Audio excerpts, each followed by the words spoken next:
નમસ્કાર. વલસાડ જિલ્લા પૂર્વ પ્રમુખ જયેન્દ્ર ગાવિત અને પ્રદેશ જોઈન્ટ સેક્રેટરી. આજે જ્યારે વલસાડ જિલ્લાના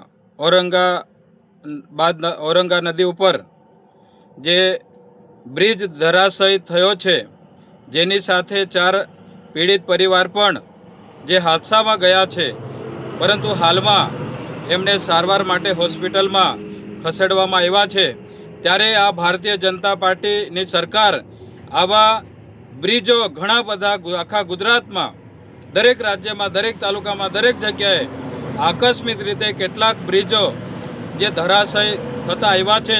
અને હાલમાં આ વલસાડની જે વાત છે એ ખરેખર દુઃખ બાબત છે કે આવા બ્રિજો જે બનાવતાની સાથે તૂટી પડે છે, ત્યારે આ ભારતીય જનતા પાર્ટીની જ્યાં ભ્રષ્ટાચારી સરકાર છે અને અહીંયા વલસાડના તમામ નેતાઓ, ધારાસભ્યો અને સાંસદ સભ્યો પણ આવા જે ભ્રષ્ટાચારી ઉપર જરા પર નજર નહીં રાખે અને આવા ધરાશયના કારણે જે પરિવારને જે આવી આકસ્મિક ઘટના બનતી હોય એના ઉપર પણ કોઈ ધ્યાન નથી આપતું. ત્યારે આવા વલસાડ જિલ્લામાં તમામ આવા ધરાશય થતા કે આ સંભવિત આવા બ્રિજો હોય એના ઉપર તમામ સર્વે કરીને તાત્કાલિક ઉપર એક્શન લઈ અને જે આજની ઘટનાના આધારે આ ભારતીય જનતા પાર્ટી ખરેખર આ ભ્રષ્ટાચારી સરકાર છે, એના ઉપર આખા જનતાઓને અમે એવું આહવાન કરીએ કે આવા ભારતીય જનતા પાર્ટીના આવા ભ્રષ્ટાચારીઓ ઉપર આપણે એમને ઓળખી લેવાની જરૂર છે.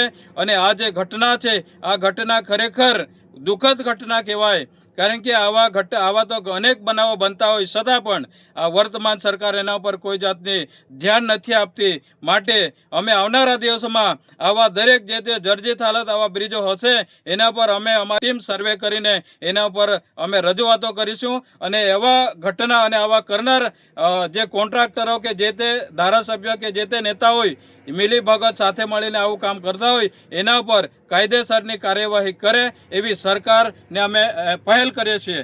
ધન્યવાદ.